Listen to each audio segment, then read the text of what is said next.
Негізгі аурудың себебі ол инфекция дейтін, генетика дейтін, тұқым қуалайды дейтін, и стресс деп жауып қоя салатын. Біздің қоғамда норма болып кетті. Неге қазақтың қыз келіншектерінің қорғаны болмай жатыр? Қайсы бір қоғам бақытты ма, бақытсыз ба? Больницаға апарады, емін таппайды, қаратады, емін таппайды. Әлемге өзіңді мойындатпай тұрып, әйеліңе мойындатып ал дейді да. Біз 50 жыл бұрынғы түсініктерді әлі тастай алмай келе жатырмыз. Дұрыс айтасыз. Яғни әділдік болу керек. Әділдік болу жауап керек. беретін уақыт келеді оған. Подкаблучник деген ол көрініп тұрады. Ол қамқорлықпен оны шатастыруға болмайды. Сенің жаным деген сөзіңнің өзі әсер етпейтін болып қалғанда уже. Көтергеннен бастап босанғанға дейін не ғой, жаңа қонақ күтеді деген секілді. Қазақтың қыз келіншектерінің қасіреті де қасиеті де жетеді. Бисмиллахир-рахманир-рахим. Алланың қалауыменен бүгін өте өзекті тақырыпты талдағалы отырмыз. Бүгінгі подкастымыздың қонағы Мұхамеджан Тазабеков ағамыз. Аға, қош келіпсіз подкастымызға. Алла разы болсын. Бұл кісіні қолқа салып жүріп, қанша күннен бері өтініш айтып жүріп, подкастымызға шақырдық. Егер тақырып актуальны болмаса, біз бұл сізге жаңа қолқа салмас едік. Яғни ел арасында жүргендіктен, үлкен кісілерге жаңағы әдемі түсінікті тілмен насихат айтып жүргеннен кейін бұл мәселені сіз жеткізе алады деген мақсатта сізді шақырып отырмыз. Тағы да Алла разы болсын. Мен дәрігер болғандықтан осы соңғы 5 жылдықта қазақ аудиториясыменен, қазақ қыз-келіншектермен өте тығыз байланыста болдық. Осы кезге дейін енді бізді медицинада оқытқан кезде негізгі аурудың себебі ол инфекция дейтін, генетика дейтін, тұқым қуалайды дейтін, и стресс деп жауып қоя салатын. Яғни ол мәселеге кірмегеннен кейін бізде бәрі норма секілді болып жүрді. Бірақ мына осы соңғы жылдарда медицинаның жаңа бағыты дамып жатыр. Жаңа бағытында аурудың негізгі себебі ол бір 90% ол стресстелінеді. Яғни күйзелісті жағдайлар, іштегі эмоцияның шықпауы. Содан Алланың қалауыменен бұл мәселені толықтай зерттеп, қазақ әйелдерін, қыз-келіншектерін тыңдап, бір тұжырымға келдік. Яғни жалпы денсаулықты біз ұсақтамай толық алған кезде бір 3 бөлімге бөлдік. Яғни ол психикалық денсаулық, рухани денсаулық және физикалық денсаулық. Жалпы ауру адамның денесіне пайда болмас бұрын ол бірінші, яғни психикасында болады, ол ұзақ жылдар болды, яғни бірден пайда болмайды. Енді бүгін сізге қолқа салғымыз келетін, қазір енді мына қазақ қыздарының атынан осы подкастты жасап жатырмыз ғой. Олардың көп жаңағы айтатыны, денсаулығыңызға неге қарамадыңыз, неге осынша өткізіп алдыңыз десек, бала-шаға бар ғой енді дейді. Бала-шаға қимайды өзіне деген секілді. Одан бөлек ол әйел азаматтарында былайша айтқанда құқық жоқ. Енді отбасылы болған кейін еріне бағынады деген секілді. Ақшамен қамтамасыз ететін болғандықтан бәрі сол жерге кеп тіреледі. Бірақ одан бөлек мынау отбасындағы эмоционалдық фонның қатты үлкен әсер ететінін біздің жанымызға батты.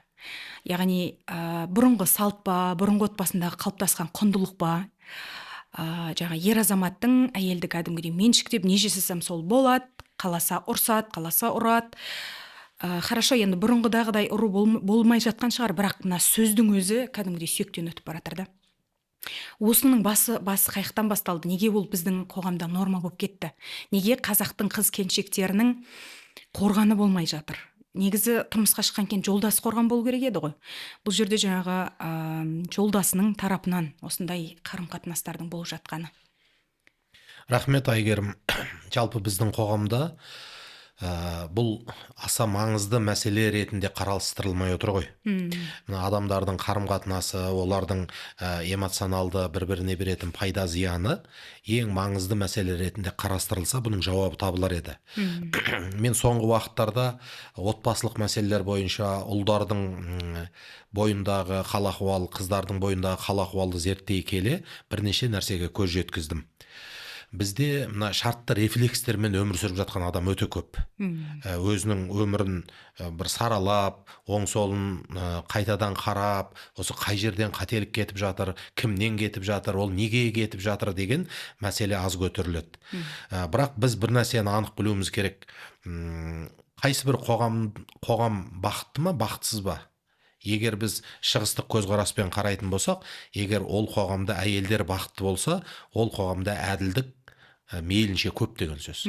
Өйткені қоғамның ең әлсіз, нәзік, сезімге жақын қабаты әйел қыз балалар болғаннан кейін олар бақытын жасыра алмайды, немесе бақытсыздығы да көрініп қалады. Сондықтан кез келген қоғамда әйел адамдардың денсаулығы, әйел адамның көңіл күйі, әйел адамның жағдайы қандай болса, ол қоғамның сипаты сондай деген сөз. Мысалға қазір Біріккен ұлттар ұйымының статистикасы бойынша да бақытты мемлекеттердің тізімі бар. Соның басында мына Скандинавия елдері тұр. Былай қарасаң, сол елдердегі білім сапасы болсын, денсаулық болсын, күнделікті тұтынатын ас ауқаты болсын, соның ішінде ең маңызды нәрсені адамдар өзін қауіпсіз сезіну дейді. Адам өзін қауіпсіз сезінген қоғам, ол бақытты қоғамның ең үлкен сипатын көрсетеді. Ал енді ол мемлекет өз алдына біздің әйел адамдар үйдің ішінде өзін бір қауіпсіз сезініп жатыр ма? Қыз бала өзін отының басында қауіпсіз сезініп жатыр ма? Неге ол құрбысына қашады, неге әкесімен сырласпайды, неге кейде анасымен өмір сүру ауыр, ол неге көшеге, әлеуметтік желідегі достарына қарай жүгіреді? Міне осының барлығы қазір зерттеуді, көмек қолын созуды аса қажет ететін дүниелер. Мысалы қараңыз, бұрын жалғыз басты аналарға көмек көрсететін үй деген нәрсе жоқ еді қазақ қоғамында. Қазір отбасында тұрмыстық зорлық-зомбылықтың түрлі жағдайын көргендіктен аналар жаңағы өзін қорғау үшін, басын амандықта сақтау үшін сондай аналар үйіне барып, паналап, осындай бір нәрсе қоғамда стандарт ретінде қазір қабылданып бара жатыр. Демек, біз мәселені түбірінен шеше алмайтын болсақ, бұндай дүние қоғамда ертең белең ала береді. Ертең жетімдердің үйі көбейе береді, ертең қарттар үйі көбейе береді, ертең жаңағы бала шағасы бар, отбасы бар, бірақ өзін аман сақтағысы келетін әйелдердің жағдайы көтеріле береді. Мен бір қызық оқиғаны айтайын. Менің бір жақын досымның анасының өз аузынан естідім осы әңгімені. Сол кезде таң қалдым. Бұл 90-шы жылдары болған жағдай екен. Не керек, жаңағы анамыз үйдің келіні шаруа істеп жүріп құлайды үйдің ішінде. Бәрі шу ете қалады. Больницаға апарады, емін таппайды, қаратады, емін таппайды. Сонымен бәрі ақылдаса келе, қой, бұны Алматыға жіберейік. Алматыдан барып емі табылар деп, соны Түркістаннан Алматыға пойызға салып жібереді. Содан бұл кісі Алматыға жұма күні келеді. Сөйтсе, дәрігерлердің бәрі сенбі жексенбі жасамай, дүйсенбі бірақ қараймыз, қазір палатада демалсын деп, Алатаудың етегінде бір орманның арасындағы емханада жаңағы кісі жатады. Сонымен не керек? Ешкім қарап жатқан ешкім жоқ. Бұл кісі 2 күн ұйықтайды ғой. 2 күн ұйықтап, дүйсенбі күн дәрігерлер келсе, ешқандай ауру жоқ бұл кісіде. Еш жері ауырмайды да. Еш жері ауырмайды. Сосын бәрі тексеріп қараса айтады, сіз әбден титықтағасыз ғой дейді. Әбден шаршағансыз, зорыққансыз. Сізге ұйқы жетпеген, сізге бір демалыс жетпеген, сізге бір оңаша өзіңізбен өзіңізге тынығатын релакс жетпеген деп, жаңағы кісі сонда шексілес азып өзі күледі. Мен зорыққанымды өзім білмедім, мен бір жерім ауырды деп. Сосын айтамын ғой, неге зорықтыңыз десем, күйеуім үлкен қызметте, біз жаңағы қонақ күтеміз, күнде 7 күн қонақ күтеміз дейді. Немесе сыртта, немесе үйде дейді. Сол кезде дейді, таңғы сағат 5-тен тұрып кетесің дейді. Түнгі сағат 1-2-де ұйықтайсың дейді. Содан күнде 200 сағатпен бірнеше жыл жүрген ғой. Бірнеше жыл жүрген, соңында организм бой берген, құлаған, бұл бір ауру болды ма, бірдеңке болды ма десе, ұйқы жетпейді, демалыс жетпейді екен да. Ресурс азын. Бұл былай қарағанда бір кішкентай ғана оқиға болғанменен, осы секілді титықтап жүрген, шаршаған, үгітілудің алдында тұрған адамдар көп қазір. Үгітілудің алдында тұрған адамдар көп. Енді бұны бірнеше мәселемен қарастыруға болады. Бірінші, мен әрқашанда ер азаматтармен сөйлескен кезде мына дүниені айтам.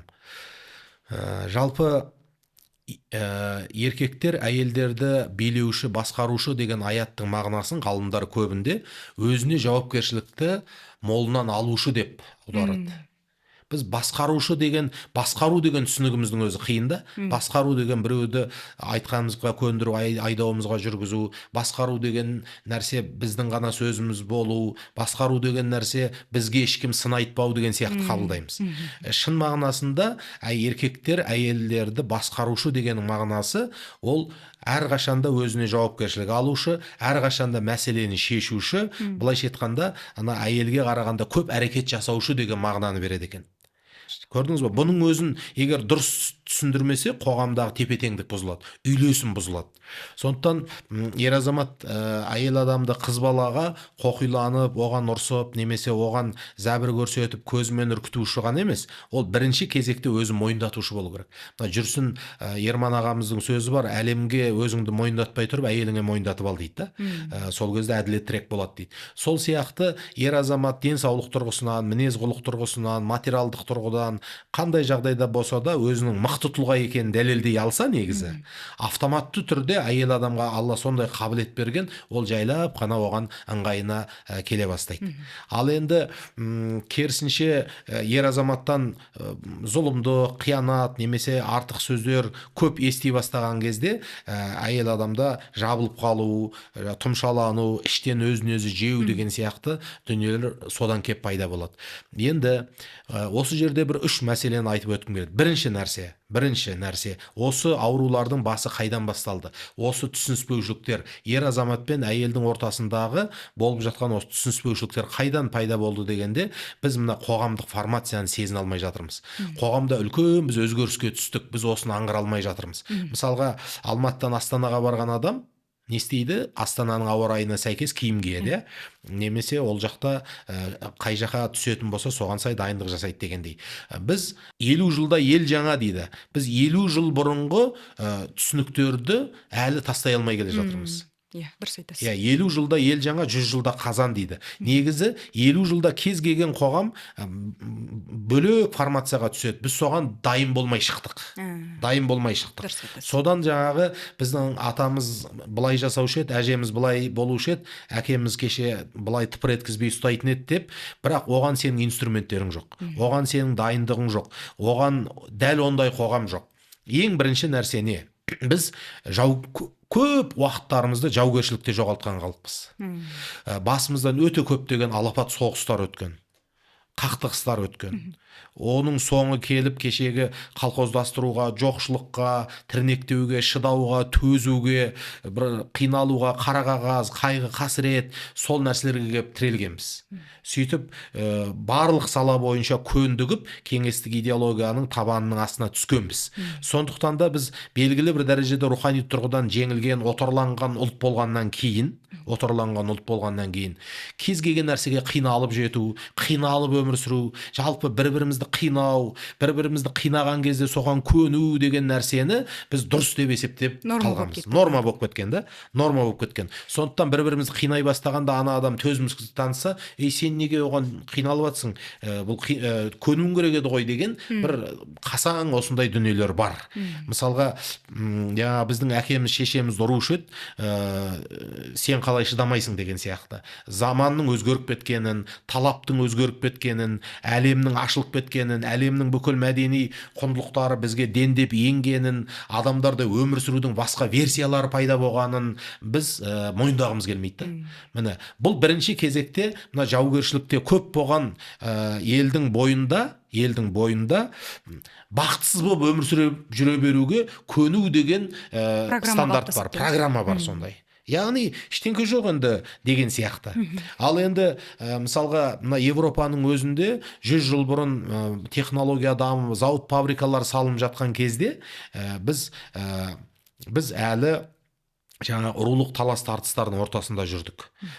Сондықтан қазір де әлем технология етіп, мысалы Илон Масктер Марс туралы әңгіме айтып жатқан кезде біз әлі тұлғалардың етегінен тартып, бір-біріміздің жаңа болмайтын жеке басымыздағы проблемаларды қозғайтын бір қауымға айналып бара жатырмыз. Сондықтан ең бірінші білуіміз керек нәрсе ол біз қайдан шықтық, қайдан келдік осы күнге. Жаугершіліктен өте көптеген қасіретті жылдардың жемісімен келдік. Сондықтан біз өзімізді көп ақтамауымыз керек. Яғни біз ауру екенімізді, ауру рухпен осы жерге жеткенімізді мойындауымыз керек. Мойындаудың өзі аурудың жарты шипасы. Ал екінші нәрсе не? Екінші дүние біздің халықтың бойында, ұлдарында да, қыздарында да жалпы қайсарлық бар халықпыз. Кейбір шығыс халықтарына, басқа көп елдермен араласамыз ғой, бізде қайсарлық бар. Қыздардың бойында да біздің қыздар көне салу, шыдау, төзу деген нәрсені жоққа шығармайды. Бірақ ол сорымызға қарай болып тұр. Лимит бітіп жатыр ғой. Лимит бітіп жатыр. Екінші нәрсені біздің ұлдарымыздың көпшілігіне мына қылмыстық жүйенің түсінікпен өмір сүру табиғаты сіңіп кеткен. Понятияда бұлай емес деген сияқты, ол кино арқылы, ол әскер арқылы, ол братандар арқылы, ол естіген анекдот арқылы жалпы бізге мына салт дәстүрден гөрі, ата-бабаның түсінігінен гөрі, ислами түсініктен гөрі көше түсінігі көбірек сіңіп кеткен.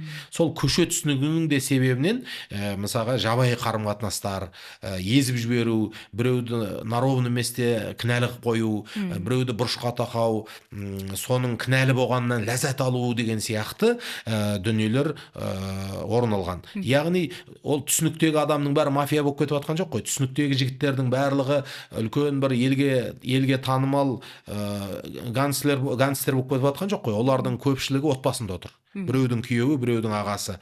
Олар өзінің түсінікпен өткен бойындағы жабайылығын әйел бала шағасына қолданып жатыр. Сондықтан әйел бала шағасына қолданғаннан кейін олар шырылдап шыңғырса, неге шыңғырасың деп түсінбей жатыр. Ол адам әйел бала шағасының шыңғыруы емес, өзінің бойындағы түсініктерді өзгерту керек екенін түсінбей жатыр мысалға қазір. Бұл екінші нәрсе. Ал енді үшінші дүние не? Үшінші дүние, мына әйел адамдар көбінде реалист келеді. Ер азаматтар үлкен стратегияларменен өзін өзгерту қиын ғой енді. Ал әйел адамдар бейім, маневрный, тез көп нәрсеге бейімделеді. Өйткені аналық қамқорлықпен Алла о баста солай жаратқаннан кейін сондай. Сондықтан қазіргі замандағы психологиялық білімдерді алу, өзгеру, тұлғалық даму деген нәрсеге бәрібір қыз балалар бейім болып шықты.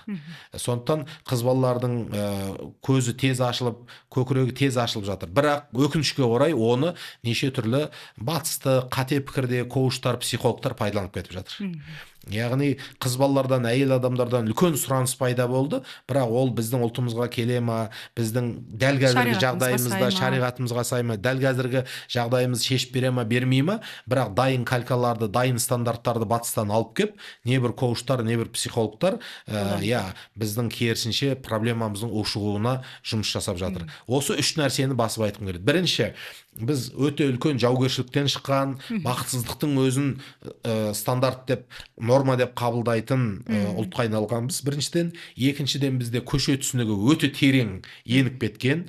Үшіншіден, мына ұлдарымыздың өзгеріске деген бейімі бәсеңдеу, ал қыздарымыздың қабілеті қалай болғанда да жылдам нәтиже әкеліп жатыр. Осы үш дүниені егер біз жақсылап зерттейтін болсақ, былайша айтқанда қоғамның картинкасы толық ашылар еді. Бір тұжырымдап айтарым осы. Алла разы болсын. Жаңа сөзіңіз аузыңызда айтып жатсыз ғой, жаңа ер азамат менің айтқаным болады деген секілді. Ондайды біз жиі көреміз. Мысалға да клиникамызға әйел әйтеуір сүйреп алып келеді. Чекап өтейікші, анализ тапсырайықшы деп. Сөйтіп алып келгенде ана қабағынан қар жауып ашуланып тұрады да. Енді бұрын соңды денсаулыққа көңіл бөлмеді ғой, дұрыс па? Сөйтіп кей кезде енді уже бағасы шығып не істеп жатқанда ашуланып ана жерде даже буқтап та кетеді. Енді әрине бүкіл қазақтың жігіттері емес, әрине бар ондай кісілер. Сол кезде ана әйел не істерін білмей қалады да. Бұл жерде ер азаматтардың менің айтқанымды тыңдайсың, себебі мен сенің неңмін дейді, жаңағы жолдасыңмын, маған итағат етуің керексің дейді. Ал енді орындамай жатқан жағдайлар болады. Мысалға да 3 бала туды, 4 бала туды, бірақ бір ретте анализ тапсырып өзін толтырған жоқ та дефициттарын. Негізі бұл жерде шынында да хақысы бар еді.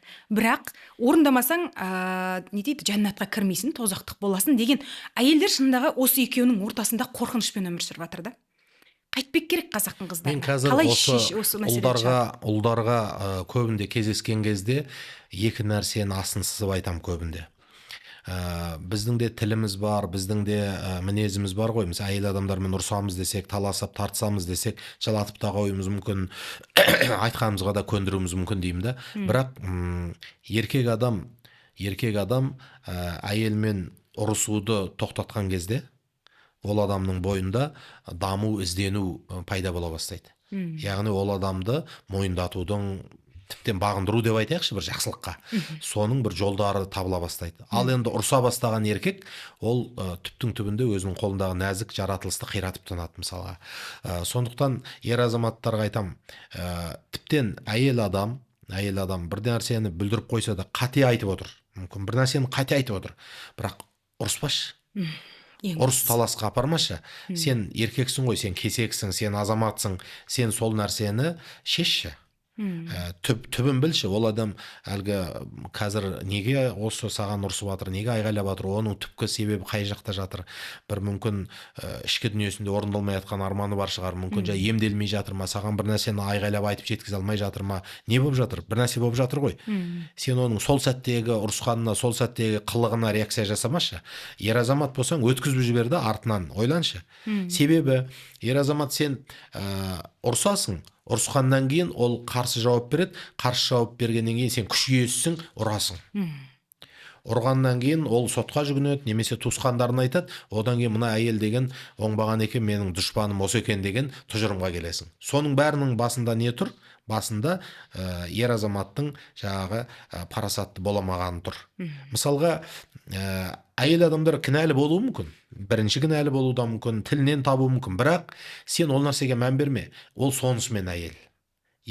Әйел адам бірдеңе бүлдіріп қойса, сол қазақтың өзінің сөзі бар ғой, қатындық қымашы дейді. Қатындық деген нәрсені бірдеңені ойланбай істеп қою. Қатындық деген, қазақтың ұғымындағы қатындық деген бір нәрсені ойланбай айтып қою, бір нәрсені ойланбай істеп қою. Енді сен еркексің. Еркек болғаннан кейін әйел адамның бағанағы рухани тұрғыдан бір қатындық жасап қоюын сен табиғаты деп қабылдауың керек. Сол табиғаты деп қабылдаған кезде ғана сен сабыр қыла аласың, ойлана аласың.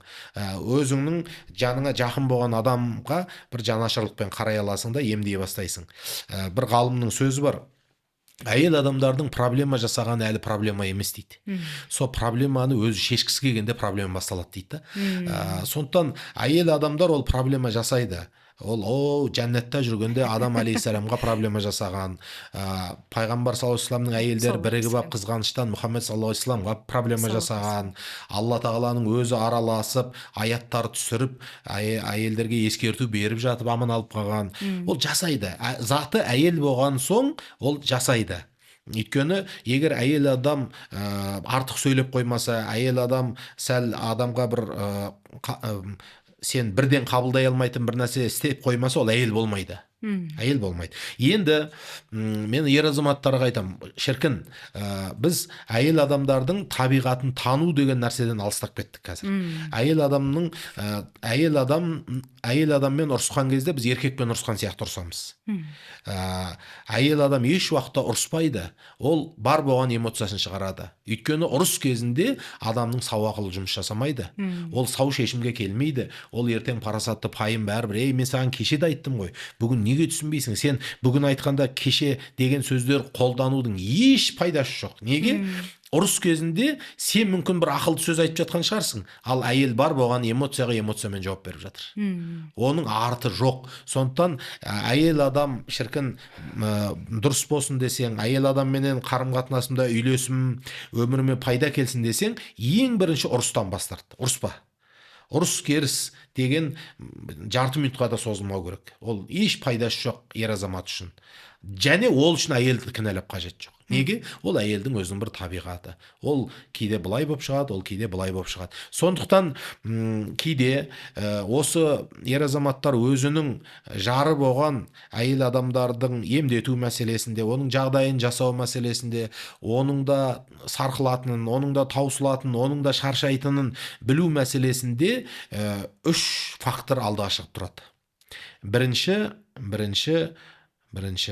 ол адамның көрген тәрбиесі. Үйінде, ортасында. Біз мысалға кейбір ауылдар бар, ол ауылда таяқ жемеген әйел жоқ. Оны көріп өскен ол бала, ол да ертең мысалға әйелінің таяқ жеп жүруін норма деп қабылдайды. Мысалға мен өскен ауылда да сол кезеңдер болды. 80-ші жылдар, 90-ші жылдарда әйел адамдардың таяқ жегенін көп көрдік біз. Жеңгелеріміз өзіміз талай қашып келіп үйімізге сөйтіп жүретін. мысалға менде де сол норма болды. Норма деп есептейтінмін. Бірақ кейін мен үйленгенге дейін мұсылманшылықты танып, ислам мені тәрбиеледі. Ислам тәрбиеледі, пайғамбар алейхиссаламның әйелдерге қалай қарым-қатынас жасағанын, ол Алланың заңдылығы екенін түсінгеннен кейін менің көріп қабылдаған ақпараттарым менен исламнан алған ақиқаттарымның ортасында шайқас болып, сонымен ислам ақиқат жеңіп шықты. Яғни әділдік болу керек. Әділдік болу Жауап керек. беретін уақыт келеді оған. Иә. Сондықтан көп жігіттерді жаңағы езіп жаншып жіберу әйел адамды деген нәрсе ол тәрбиеден. Бірақ ол нәрсені қайта қарау керек. Тәрбиенің 1000 түрі бар. Мысалға жақсы да тәрбиелер бар. Неге соны алмасқа? Мысалы біздің ауылымызда ерлі зайыптылар күліп ойнап отырады. Мысалға мен ауылда қарапайым ғана сварщик болып жұмыс жасайтын Жорабай деген ағам болды. Маған домбыраны үйреткен сол кісі. Мысалы сол Жорабай ағамның үйіне барған кезде қарапайым ғана тракторист, тракторының артында сваркасы бар. Енді домбыра үйренетін болғасын, жұмыстан келген күтіп отырам. Трактордың дауысы шығады, аға ауылға келді деймін. Келесі көшеде тұрады. Сосын трактор үйіне келіп дыр етіп мотор өшкенде мен де жайлап домбырамды алып барам. Сол кезде бір нәрсеге қайран қаладым. Өйткені біздің ауылда көп отбасыларда олай болмайтын. Әйелі күліп жүріп тамақ дайындайды. Екеуі әзілдесіп жүріп асқа отырады. Оларға қосылып мен отырам. Сонымен күліп ойнап, әйелі еркелеп, көкеміз еркелетіп, маған домбыраны үйретіп, сөйтіп отырып, мен сол үйде бір 20-30 рет дастархандас болдым сол кісілермен. Сонда қайран қалдым. Былай қарасаң, алып баратқан тұрмысы да жоқ. Алып баратқан үйде жоқ. Бірақ екеуі бір-бірінің қанын ішіп, бір-бірінің жанын жеп, шаршатып жатқан жоқ. Болды. Яғни неге осы мысалы Жорабай ағаларымыз сияқты отбасылардың насихатын біз өзімізге модель ретінде алмасқа? Неге біз ауылдағы әйелін сабап тастаған ағамыздың біздің ауылда ұратын, біздің братандар сондай деп сол модельді алып? Жақсылап ойлансаң, әр ауылда таяқ жеп жүретін әйел де бар, жақсы жаңағы үйлесімде өмір сүрген отбасы да бар. Біз мына үлгіні алуымыз керек. Мына үлгіні модель ретінде қарастырып қажет жоқ. Өйткені олардың бақытсыздығының бастауында не жатқанын білмейміз. Көрген жоқпыз. Бұл бірінші нәрсе сол тәрбие. Екінші нәрсе надандық. Негізі көп адам тикток көргенге, сериал көргенге, армияға барып келгенге, братандармен араласқанға мен бір нәрсе білем деп ойлайды. Ол білім емес. Ол бар болғаны формалар. Өмірдегі әртүрлі формаларды көрдің, қабылдадың, болды. Негізі іздену керек, білім алу керек. Білімді адамдардың, тұлғалардың, кәдімгі жұртқа шарапаты тиген адамдарға жақын жүру керек. Солардың өнегесін үйрену керек. Ауылға болсын, қалаға болсын, сенің төңірегіңе болсын, бір шарапатты адам келіпті, аузы дуалы екен десе, сонымен барып 1 сағат болсын әңгімесін тыңдап, өмірге деген көзқарасын сіңіруге тырысу керек. Неге? Себебі Алла тағала әрбір қауымның ортасынан тұлғалар шығарып отырады. Сол тұлғалардың шарапаты арқылы 1000 жылдық тәрбиелер жолға түседі. Сондықтан сен әріп танисың деген сөз, сен сериал көріп жүрсің, сен жаңағы 3 жігітке әңгіме айта аласың деген сөз, әлі сен білімдісің дегенді білдірмейді. Сондай нәрседе тұрып, адам надан болып, өзінің алтындай әйелінің талқанын шығарып, өзінің кішкентай қызының жүрегін ұшырып, өзінің жаңа үлгі алатын ұлының тәрбиесін басқа жаққа бұрып жібергенін байқамай қалуы мүмкін. Сондықтан осы ұстаздардың мынандай бір ғажап сөзі бар. Надан адам көбінде өзінің надан екенін білмейді дейді. Надан өзінің надан екенін білсе дейді, білген күні өзін өзі буындырып өлтіретін дейді. Мен қандай қиянат жасағым төңірегіме, мен қасымдағы адамдарға қандай зұлымдығым өтіп кеткен деп өзін өзі буындырып өлтірер дейді. Өкінішке орай надан адам өзінің надан екенін білмейді дейді. Бұл екінші нәрсе. Ал енді үшінші нәрсе сараңдық. Бұл сараңдық деген өте қиын нәрсе. Мысалға жасыратын ештеңке жоқ. Мен мысалға әйеліме жарасатын киім алса, немесе әйелім бір жақсы ас жесе, әйелім бір жерге шетелге қыдырып или умраға барса, мен соған бір есім шығып қуанам да. Неге? Ол менің әйелім емес па? Ол менің балаларым анасы емес па? Менің анамның келіні емес па деп та. Ал енді бір жігітті көріп қалдым өткенде, мысалға бір әйелін бір шетелге шығарып кеп, соны 1 жыл бетіне басқанына куә болдым. Желкесінен шығарып. Сонда айтам да, ол сен бір сол жасамағанда кім жасайды енді оны? Сен бір жатқа жасаған жоқсың, жақсылығың жауға кеткен жоқ. Сен инвестиция салсаң, өзің әйеліңе салдың, рахат көрсетсең, өзің әйеліңе көрсеттің деп. Бір күні бір ағам шақырды, таңғы асқа кел, екеуміз әңгімелесейік деп. Сосын үйіне барып, таңғы асқа барсам, ағам өзі шай дайындап жүр екен. сосын жеңгей бір жаққа кетіп қалып еді деп ой жеңгең кеше қонақ күтіп еді соны шаршап қапты дейді. Сосын қалжыңдадым енді, көңіліне қатты қарайтын болыпсыз ғой десем, ойбу қатты қарағаныңне сол бір ұйқысы қанып ұйықтаса соны пайда көремін дейді да. Машалла. Өйткені ұйқысы қанса денсаулығы мығым болады, ұйқысы қанса жаңағы көңіл күйі жақсы болады. Ал әйелдің көңіл күйі жақсы болса үйдің іші шуаққа толады ғой дейді да. Әрине, ол міндет. Ал әйелдің көңіл күйі дұрыс болмаса үйдің іші деген қараңғы болып кетеді ғой дейді да мысалға. Машалла. Сондықтан жалпы сараңдық, мына ғұламалардың сөзі бар. Егер сенің қызыңды дейді түнде намаз оқып күн мен ораза ұстайтын адам болса да дейді, қызыңды сұрап келсе дейді, сараң болса бермеңдер дейді. Себебі сараңдық деген нәрсе адамды шаршататын нәрсе. Сараңдық деген нәрсе кішкентай бірдеңе берсе соны міндет қылып, сараңдық деген өзінің парыз болған бала шағасын асырауы парыз болса, сол парыз болған істеген парызын міндет қылуға дейін итермелейді екен да сараңдық деген нәрсе. Әйтпесе, мысалға менің бір жақындарым бар, өзінің көлігін әйелінен артық жақсы көреді да. Мысалы, көлігіне шаң тигізбейді, көлігін деген таң азанымен 1 сағат тазалайды күнде. Күнде өзінің көлігін 1 сағат тазалайды. Кешке жұмыстан келгесін 1 сағат тазалайды. Ал енді мысалға өзінің жарыменен мысалы 1 сағат отырып сөйлеспейді. 1 сағат отырып сөйлесуді былайша айтқанда бір өзіне ар намыс көреді да мысалға. Неге дегенде осы құндылықтардың орны ауысып кеткендіктен ғой. Мысалға адам білсе да, сен әйеліңе қанша мейірім төксең, одан сонша махаббат аласың. Тіптен артығырақ аласың. Өйткені неге ол саған дүниеге перзент әкеледі, сенің ертең перзентіңнің ұялтпайтын ұл қыз болып өсуіне инвестиция салатын адам әйел ғой мысалға да. Сондықтан жалпы біз ер азамат ретінде, егер әйел бала шағамызға жағдай жасайтын мүмкіншілік Алла берген болса, біз қуана жасауымыз керек қой. Неге? Алланың бергенін аямасашы өзіңнің жақындарыңнан да. Сондықтан қазіргі кезде біз енді осы подкастты мысалға әйелдер ғана емес ер азаматтар да тыңдайды ғой. Соны айтқым келеді. Біз Алланың заңдылығына қарсы өмір сүрмеуіміз керек. Кім маңайындағыларға дейді, мейірімді болса дейді, көктегі аспандағы оған мейірімді болады дейді. Алла, оның періштелері, ол бізге мейірім төгеді екен да. Сондықтан біз қасымыздағыларға қанша қамқор, қанша мейірімді болсақ, Алладан да соншалықты мейірім көреді екенбіз мысалға. Сондықтан бізде мынандай бір қасаң нәрселер болады кейде. Ел не дейді деген сияқты. Ой, сен бір қатынжанды болып кетіпсің ғой деген сияқты. Шаблон, ол өзі қатынжандылық, подкаблучник деген ол көрініп тұрады. Ол қамқорлықпен оны шатастыруға болмайды. Үлкен қателік осы жерде келеді. Ол подкаблучник деген нәрсе әбден кәсиаққа кіріп, ұсталып, абыройын қамай, өзің быт-шыт болып, соңында ілініп, болды әйтеуір жаным, семен бір үйдің ішінде өмір сүрсем болды, бәріне көндім, менің басыма отырсаң да көндім деп, әбден жаңағы күнәнің кесірінен, абыройсыздықтан, өзінің дәрежесі түсетін нәрсе сол подкаблучник. Ең соңында ит сияқты ан жерге отыр, мына жерге тұр дейтін жағдайға. Ол дәрежені Алла түсірді деген сөз, оны әйел түсірген жоқ. Ал сен әйел бала шағаңа қамқор болып, олар уайымдап қалмасын деп, бір хабарыңды беріп, жағдайыңды айтып отыру, ол ешқандай да намыстанатын нәрсе емес. Өйткені айналып келгенде сол сен көңіліне қараған достарың қалмайды, қасыңда сол отбасың қалады. Сондықтан көбінде жігіттерде мынандай бір қорқыныш бар да, мен әйеліме көбірек қамқорлық жасап, көңіліне қарасам, соған үйреніп алады да, сонымен мен жаңағы былайша айтқанда көтере алмай қалады. Дандай істеп жіберем деген сияқты. Құтырып кетеді деген. Бұл өзіне өзі сенімсіз адам тірлігі. Мысалға, мен өзімнің тәжірибемде мынандай нәрсе бар. Мен қолымнан келсе қайын жұртыма үйде сыйлай аламын.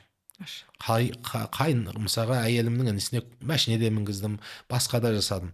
Бірақ содан мен бір әйелімнің алдында бір абыройым түсіп кеткен жоқ. Абыройым түсіп, әйелім мынаның әйелі ғой істетіп отырған деген сөзге қалған жоқпын. Өйткені мен маңайыма ондай шешімді әйелімсіз өзіме қабылдай алатынымды бәрі біледі. Түсініңіз ба? Ал кейбір адам өзіне сенімсіз болғандықтан қоғамда қайын жұртына бір сәл дұрыс нәрсе жасайын десе, әйелдің айтқанын істеп кетіпсіз дегеннен қорқады да. Неге қорқады? Себебі өзіне сенімсіз. Сен өзің тұлға ретінде онсыз да туысқандарыңды жарылқап, шамаң жеткенше Алланың жәрдемімен анаңа, туысыңа, нағашыларыңа, көршіңе көмегің тиіп жүрсе, неге солармен бірге қайын жұртыңа да шарапатың тимеске? Ол кезде сен мына әйелінің айтқанын істеп кетті деп ешкім айтпайды. Айналып келгенде ер азамат тұлға болуға тырысу керек. Тұлға болғаннан басқа вариант жоқ. Просто тұлғаның әртүрлі деңгейі болады. Мысалға үмбеттік деңгейдегі тұлғалар болады, кешегі сахабалар сияқты. Әлемдік деңгейдегі тұлғалар болады, қазір әлемге жөн айтып, жол көрсетіп жүрген Ердоған секілді тұлғалар бар ғой енді. Немесе мемлекеттік деңгейдегі, ұлттық деңгейдегі тұлғалар бар, мысалға. Ал мұсылман адам ең кемі әулеттік деңгейдегі тұлға болу керек. Одан төмен түсуге болмайды. Әулеттік деңгейдегі тұлға болу керек. Мысалға менің бір інім бар. Ол керемет шешенде сөйлемейді, ол көсемдігі де жоқ, оның алып бараққан ақшасы да жоқ, бірақ бала шағасын асырайды, бірақ қолынан керемет тамақ істеу келеді. Палауды сұмдық басады. Дімләманы керемет жасайды, қуырдақты ғажап сірінен керемет пісіреді. Мен соны әулеттік дәрежедегі тұлға деп есептеймін. Неге? Себебі әулеттің қандай бір ауызашары, жақсылығы, қандай жағдай болса, сол әулеттің тамағын пісіріп, жаңағы сол әулеттегі кішкентай інішектердің біреуіне от жаққызып, біреуіне басқасын жасап, өзінің Құдай берген супер силасын әулеттік деңгейде толық пайдаланып отыр да. Сондықтан ол шешен болмаса да, бай болмаса да, бойындағы бір қасиетімен әулетті мойындатып отыр. Сондықтан қандай жерде, қандай оқиға болса, біз мысалға сол бауырымыздың еске түсіреміз. Ой шіркін-ай, мына жерде жандос болғанда қазір керемет палау пісіретіне сапарға кетіп қалғанын қарашы деп та. Сондықтан ер азамат ең кемінде әулеттік дәрежедегі тұлғаға айналуға тырысуы керек. Ол бір сен сол әулеттің тамағын жасай аласың ба? Немесе бір сол әулетте той болған кезде тамадан сен тауып келесің ба? Жоқ, қолыңнан не келеді? Бір келетін жағдайыңмен әулетті бетіңе қаратуың керек қой, әулетті аузыңа қаратуың керек. Мысалға тағы бір інім бар, Нұрбол деген. Әулетте қандай жақсылық болса, етті сол жасайды. Яғни сен Нұрболды ұмыта алмайсың, Нұрболды сен артқа итеріп тастай алмайсың. Нұрболдың қолынан тірлік келіп тұр. Әулетте басқа адамның қолынан келмейді. Мысалға 200 адам, 300 адамдық тойда етті жасап, жілікті қойып, барлық мүшені реттеу менің өзімнен кейінгі мысалы інім Нұрболдың қолынан келеді. Яғни ол әулеттік дәрежеде өзінің бір қасиетіменен ерекшеленіп тұр, дараланып тұр да. Мысалға жеңгелері мақтаса келіннің алдында, ой, Нұрболдың жасаған етай, ой, жандостың пісірген палауай деп мақтайды да мысалға. Ол соныменен әулеттік дәрежесі бар деп есептеймін. Ал енді сен әулетте ешкімге керек болмасаң, той болатын кезде ешкімнің есіне түспесең, әулетте бір қызықшылық болған кезде сенімен ешкім ақылдаспай, сенің бар жоғың білінбей, сен мына әулетке құда келіп жатыр, сенің бар жоғың белгісіз жүрсең, онда сенің соответствие абыройың да әйел бала шағаң алдында сондай болады да. Қазақта сөз бар, ел мақтаған жігітті қыз жақтаған дейді. Яғни кез келген бір әулеттің дәрежесінде мысалға жігіттің бір қасиеті бола ма, оны жеңгелері бәрі мақтай бастайды да, ол әйеліне әсер етеді. Сөйтіп әйелі күйеуінің сондай азамат болғанына, сондай жігітке тұрмысқа шыққанына іштей қуанып жүреді. Іштей бір өзіне бақыт табады содан мысалға. Тұлға болу деген, ол тұлға болу деген Димаш Құдайберген болу емес қой. Тұлға болу деген тек қана Елдос Сметов болу емес қой, Олимпиада чемпионы. Тұлға болу деген әркім өзіне Құдай берген бір қасиетіменен адамшылығын паш етіп жүру маңайына мысалға. Керемет, Алла разы болсын. Негізі қыз-келіншектердің айтатыны, мен ол кісілерден дейді, көп ақшада сұрап жатқан жоқпын, қымбат үй сұрап жатқан жоқпын дейді. Просто ауыр сөз айтпаса дейді. Енді бұл жерде жаңа сынып жатқан. Себебі әрбір қызды, енді әрбір отбасыда дайындайды ғой, жаңа барған жеріңе тастай батып судайсың деп.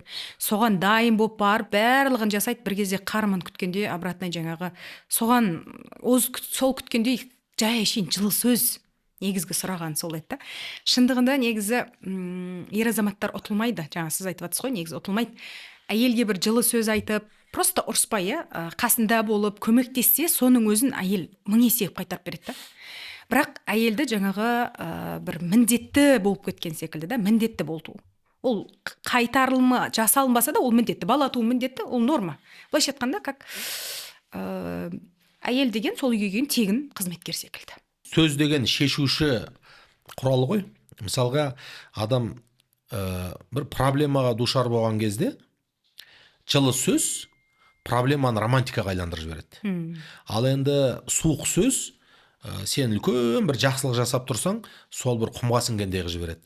Мысалға, бір күні әйеліміз екеуміз шетелге баратын болдық, бала шағамен. Сөйтіп аэропортқа барып, өзіміз кешігіп бардық. Сөйтіп аэропортқа келіп, енді паспорт берейік десек, әйелім паспорттарын бәрін үйде қалдырып кетті.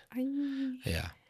Мысалға енді сол көздерде әрине ол бірден прямо шаттанып қуанып кеттім деп айтамын, бірақ өзіммен өзім күрестім да, тұрдым да, осыны бір жақсылыққа айландырып жіберейін енді деп, жаңа күліп әйеліме, әйтеуір жаңағы түнде ұйықтай алып едің, басың ауырмай тұр ма еді, бәрі жақсы ма еді дегендей, бір жағынан дұрыс болды. Мен осы аэропортта Коста кофені ішпегенмен біраз болып еді. Давайте барып кофе ішейік. Үлгерсек үлгердік, енді үлгермесек көрерміз, тағы бір мәнісі болар деген кезде, жаңағы сол кофе ішіп отырған кездегі сәт біз үшін бір өміріміздегі романтика сияқты болып қалды да. Машалла. Былай қарасаң, жылы сөз, мен содан білемін, жылы сөз, кең пейіл проблеманы романтикаға айландырады ғой. Ал енді менің тағы бір інім айтады, аға, Мальдивқа барып әйеліміз екеуміз қырылысып келдік дейді да. Құрсын, енді шетелге әйелмен бармаймын дейді да. Сөйтсек неге дегенде, былай қарасаң енді Мальдив деген қымбат туризм, со жаққа барып, барған күні бұл суық сөз айтқан, ол суық сөз айтқанда, адамдар деген анау күннің батқанын қызықтап, ана теңіз акулаға тамақ беріп, ана жерде жұрттың бәрі рахаттанып жатыр. Бұлар деген мысалға барғаннан ұрысқан, қайтқанша ұрысқан ғой. Сондықтан кейде мысалға ойлайсың ғой, мүмкіншілік болмайған кезде, адам Мальдивте жүріп ұрсам екен деп та.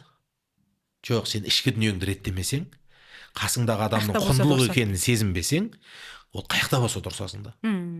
Ал енді сен қасыңдағы адамның денсаулығы сенің денсаулығың, қасыңдағы адамның бақыты сенің бақытың деп есептесең, ортақ проблемаға душар болғанда да сен соны бір қызыққа айландыруға, сол бір стресс әкелмейтіндей, бір адамның көңіліне жара салмайтындай жағдайға айландыруға тырысасың. Пайғамбарымыз Мұхаммед саллаллаху алейхи уассалам бір күні өзінің сахабаларымен отырғанда, өзге әйелдерінен қызғанған пайғамбарымыздың бір жұбайы әкелген тамақты өзінің қолымен қағып жібереді. Шыдай алмай кетеді енді. Қағып жіберген кезде сахабаларының алдында тұрғанда тамақ төгіледі. Енді осындай жағдай әрқайсымыздың басымыздан өтуі мүмкін, әр жігіттің басынан. Қонақ келгенде әйелі дұрыстап күтпеуі мүмкін, көптің алдында бетінен алып бір сөз айтуы мүмкін дегендей да. Көп жігіттің айтатыны ғой, мен ең көтерем айтыным елдің алдында әйелімнің қарсы сөйлегені деп та. Иә, ол ешкімге жақпайды, бірақ сен соны шешуің керек қой. Сонда мысалға пайғамбар саллаллаху алейхи вассалам не істеді? Сахабалардың бәрі үрпиісіп қалған кезде күлді. Кез келген бір стрессовый жағдайда негізі күлу жағдайды жұмсартады. Екінші, әзілге бұру керек. Себебі әзіл ана тастай қатып тұрған, жұрт не ойларын білмей тұрған жағдайды басқа бір реңкке өткізеді. Әзілге айландыру. Бірінші күлу керек. Екінші, әзілге айландыру керек. Пайғамбар саллаллаху алейхи вассалам күлді, сөйтті де әзілге айланды да, аналарың қызғанып жатыр ғой енді дейді. Үшінші не айтты? Ана адамды кінәлап, жұрттың көзқарасына ыңғайланамын деп соны езіп жаншыған жоқ. Керісінше жұртқа дұрыс жауап тауып берді. Қызғанып жатыр ғой деді. Сөйткен кезде сахабалар да ары қарай тығырықтан жол тауып, олар да күліп сөйтті. Енді осымен біткен жоқ әлі мәселе. Көбінде біздің қазақ жігіттерінің даналығы, кеңдігі осы жерге дейін келеді, бірақ ар жағын істей алмай қалуымыз мүмкін да. Иә, пайғамбар саллаллаху алейхи вассалам шашылған нәрселерді өзі жинай бастады. Енді барлық мұсылманға пример ғой пайғамбарымыз. Бұл мықтылықты білдіреді. Негізі кейде әйеліңнің бүлдірген нәрсесін реттеу, ол сенің әйеліңнен қорыққандықты емес, мықтылықты білдіреді. Сен қаласаң жазалай алар едің, тілің де жетеді, күшің де жетеді. Қорға салуға да шамаң келеді. Осы нәрсе әйеліңнің бір жылға дейін ештеңе бүлдірмей жүруіне себеп болуы мүмкін да. Осы бір шегіну, осы бір жұмсақтық, осы бір кеңдік, осы бір ұрыспай, айтпай, діңкілдемей, өзі кінәлі екенін өзі біліп тұрған адамды одан ары қарай дабит етпей, сен кеңдік көрсете салып, еркектік көрсете салу, ол адамның ары қарай өзі түсініп, қадіріңді біліп, аялауына себеп болуы мүмкін. Біздің бір ағамыз айтады, мен дейді, намазға жығылдым, 2 жыл әйелім жығылмай қойды дейді. Енді бірге намаз оқысақ екен деп ойлаймын дейді.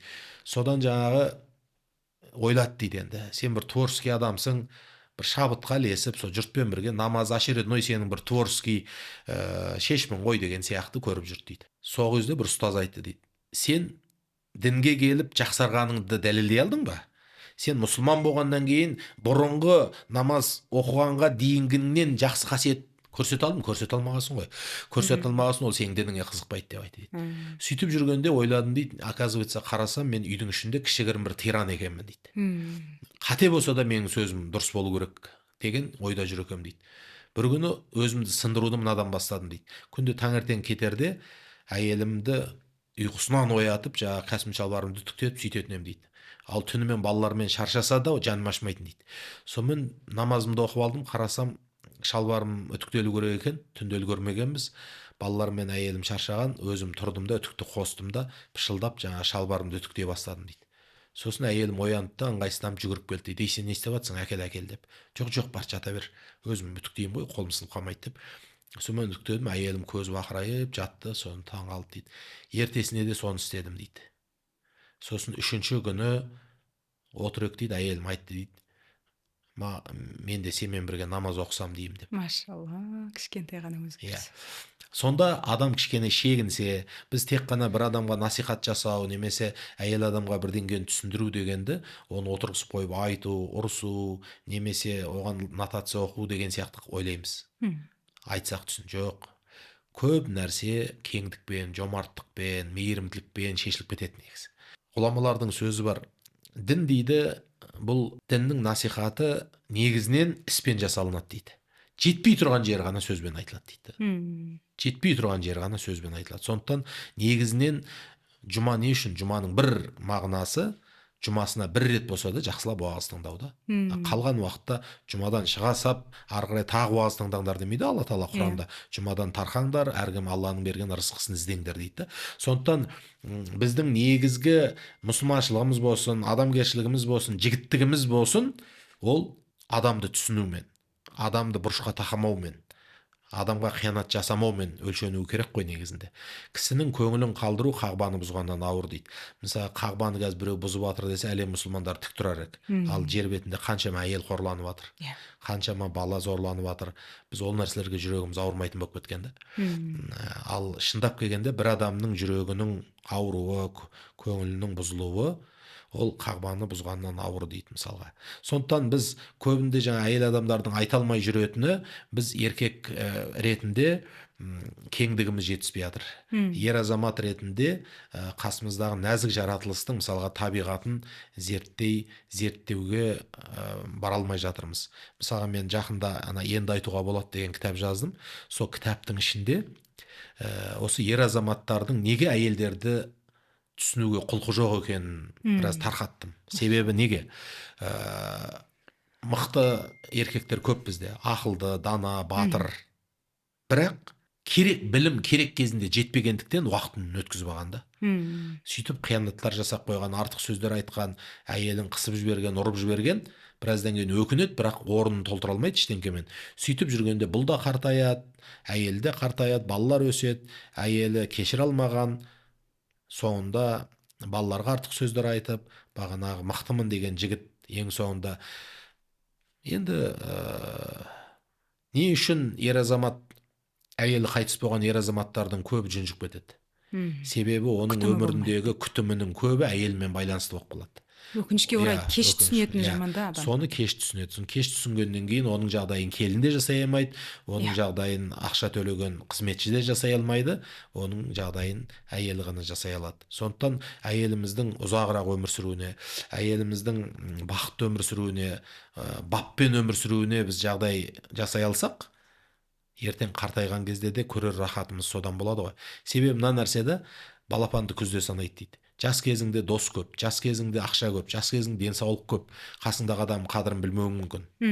Ал бірақ қартайған кезде, досың азайған кезде, бағанағыдай денсаулығың төмендеген кезде, жүріп тұруың қиындаған кезде, сол кезде абыройың бар ма, жоқ па, үлкен сынақ сол кезде келеді. Егер соған дейін әйел бала шағаның алдында абырой жинаған болсаң, онда сенің соңың жақсы болып аяқталады. иманыңды айтып, құраныңды оқып, жүйкеңді тоздырмай, жұбайыңмен жарасып, немерелі шөберелеріңді қызықтап дегендей, жаңағы соңың жақсы аяқталады. А біз соңымыздың жақсы аяқталуына кейде арнайы дайындық жасау дегенді ұмытып кетеміз. Сол өміріміздің соңы жақсы аяқталса деудің бір шарты сол өміріңді бірге аяқтайтын адаммен жақсы қарым қатынаста болу ғой. Серігіңді таңдау. Машалла. Мысалға, кез келген адамға қанша досың бар десең, 10 досың бар, 5 досың бар деп, біреу класстасың, біреу курстасың, біреу служагын айту мүмкін да.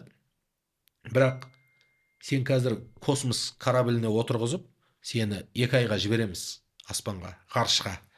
Қасыңа қай досыңды аласың десең, 10 досың бәрін ала алмайды. Мүмкін ішінен біреуін айтады. Енді сол мына досыңды не үшін алып барасың космосқа 2 айға бір кішкентай кабинада отыруға десең, бұл адам қанын ішпейді дейді. Бұл жайлы дейді. Сонда кез келген адамның табиғаты соңында кіммен қалады? Жайлы адаммен қалады. Демек, сен әйеліңменен ортаңда конфликтларды жас кезден шешіп, конфликті бекерден бекер конфликті туындамайтындай, бір-біріңді көрген кезде қабағынан түсініп, тілсіз ұғынатын жағдайға жетсең, қартайған кезде де қыңқыл-сыңқылың көбейіп, ауруың көбейіп, мазаң қашып, төңірегіңе романтика сыйлай алмайтын кезде сенің өміріңді романтикаға айландыратын сол әйеліңнің обстановкасы ғой. Әйелің, ана аталарыңа кеп сәлем бермейсіңдер ма? Бар, атаңның батасын алып кетіңдер. Ана атаңа сәлем бер. Атаңа сыйлық жасадыңдар ма? Атаңның жағдайын неге сұрамайсыңдар деп. Мысалға, менің анамның көп жақсы қасиеттерін енді ауыз толтырып айтамыз ғой. Соның ішіндегі бір қасиеті, анамыз біздің кейін енді әкемнің інісіне әмеңгерлікпен тұрмысқа шыққан ғой. Сол енді кейінгі көкеміз, әкеміз орында әкеміз ғой енді. Сол әкеміздің көңіліне қатты қарайды да. Мысалға, бір жаққа баратын болсақ та, ол баратын санаторий жаңағы жұбайына көкемізге жаға ма, жақпай ма, соған ориентир ұстайды да. Мына көкелерің аяғы сырқырап жүр, одан гөрі ана жаққа барайық, соған дұрыс қой деген сияқты. Немесе Таразға баратын болса, мама, самолетке салып жіберейін, самолетпен барып келсеңіздер десем, жоқ, мына көкең жан-жағына қарап, машинемен барғанды жақсы көреді деп, сол кісінің ыңғайына қарап, өзі самолетпен барғысы келсе де, жұбайының көңіліне қарап тұр. Неге? Себебі өмірінің соңын жақсы өткізуге тырысып атқандығы көрінеді содан. Яғни Алланың бір сыйлаған сыйлығы деп ойлаймын. Сондықтан біздің әйел кісілердің бағанағы жан айқайы, жылы сөз. Негізі жылы сөз мынандай дүние ғой. Бір бастыққа баратын болсаң, арнайы дайындаласың. Қандай жылы сөз айтсам екен? Руын айтам ба, түрін айтам ба, киімін айтам ба, ұлын мақтайын ба, қызын әйтеуір жылы сөздің түр-түрін ойластырасың. Бірақ қасыңда өмір сүріп жатқан жұбайыңа арнайы түрде дайындалмайсың да. Шарт рефлекспен өмір сүре бересің. Сенің жаным деген сөзіңнің өзі әсер етпейтін болып қалғанда уже. Ол сөз керек емес. Оның орнына басқа синонимдағы бір сөздер керек болуы мүмкін да. Ол не үшін? Мысалы, бір жігітке айтсам айтады да, сонда аға азаннан кешке дейін сол әйелдің әуейіне төңкеріліп, соған жылы сөз іздеп жүрейік онда дейді да, бүкіл шаруаны тастап дейді да. Соны мен айтамын, сен қате қабылдап жатсың. Мен саған айтып жатқан жоқпын, бүкіл шаруаны таста деп жатқан жоқпын. Мүмкін сенің сол бүкіл шаруаңның берекесі үйдің ішіндегі тыныштыққа байланысты шығар. Сенің бүкіл көңіл күйің сол тіршілікке байланысты шығар. Біз жұбайымызды, пайғамбар саллаллаху алейхи вассалам айтады, сен дініңнің жартысы салихалы әйел дейді. Ғұламалар айтады, бір елдің патшасы болғаннан салихалы әйелдің жары болған артық дейді. Енді әйеліңнің салихалы болуы, оған әрдайым нұр құйып, оған көңіл күй сыйлап, оны баптап отырудан кеп шығады ғой. Салихалылықтың бір бабы сол ғой, мысалы үшін. Сондықтан жаңағы әйел адамға арнайы осыған қандай жылы сөз айтсам екен деп ойлансаң, Алла көмектеседі, ой салады. Мысалға, отырып, қараптан қарап отырып, мамаңмен хабарластың ба, қалай екен, уайымдап кеттім, сол кісі соңғы кездері көп ауырып кетті ғой, сөйлесіп қойдың ба, что-то бір кешелі бер сөйлескеніңді көрмедім ғой десең, мысалға, сол қуантуы мүмкін. Мысалға, отырып, түнде жақсы ұйықтадың ба, аунай бердің ғой ары бері. Әйтеуір жатарда көп су ішпеш, жаңағы бірдеңке аласың ба, витамин алу керек пе екен, самаладың ұйқың бұзылмасын іштеш. Мысал үшін ол мәз болуы мүмкін, мынау мен қамқор. Немесе жай ғана бір көрпесі ашылып атса, соны жұмыстан кетіп баратып бір көрпесін жауып, бір жай ғана шейін бір бетінен сүйіп кетсең, сол нәрсе мысалы кешке дейін оған күш қуат беріп тұруы мүмкін да. Иә, сондықтан бұл әйелге жылы сөз айту, қамқорлық көрсету деген оған көлік сыйлау, бір бизнес ашып беру емес қой негізі. Иә, ол бағанағы көрпесін жауып кету, жылы сөз айту, бетінен сүю, немесе жаңағы алдыңдағы шай құйылмай қалса да өзі сасқалақтап, ойбу сізге шай құймадым ба десе, жоқ қолың тимей жатыр ғой, ештеңке жоқ десең, сол сөз кешке дейін оған қуат беруі мүмкін да. Енді қашан құяды деп отырмыз ғой десең, сен бір өзіңді маңызды сезіндің да. Сондықтан көбінде жігіттермен сөйлескенде айтам, жігіттер отыңның басында, әйеліңнің алдында болсын, туыстарың алдында болсын, маңызды болма, пайдалы бол. Өзіңді маңызды сезіну, ол өзің сезім, ел сезінсін. Ел сені маңызды деп сезінсін, ал сен өзіңді пайдалы болуға тырыс. Біз өкінішке орай пайдамыз көк тиын тимейді ешкімге, бірақ сұмдық маңызды сезінген кезде қара жер тез жібере салуымыз мүмкін да. Осы үйді ұстап тұрған мен сияқты, ей әкелеріңе неге бүйтпейсіңдер, ей сен неге шайың ыстық емес, ей деп жаңағы бір маңызды үйдің ішін толтырып тұрған бір толағай отырған сияқты. Ауыстыру керек. Сен үшін олар маңызды. Жаным, сен шаршамас, балам айналайын, қызым айналайын, келінім айналайын, берекем деп олар маңызды ретінде есептесең, олар сені маңызды деп есептей бастайды. Өйткені неге? Біреуді маңызды деп есептеу сенің пайдалы руханият ұстай бастағаныңды көрсетеді.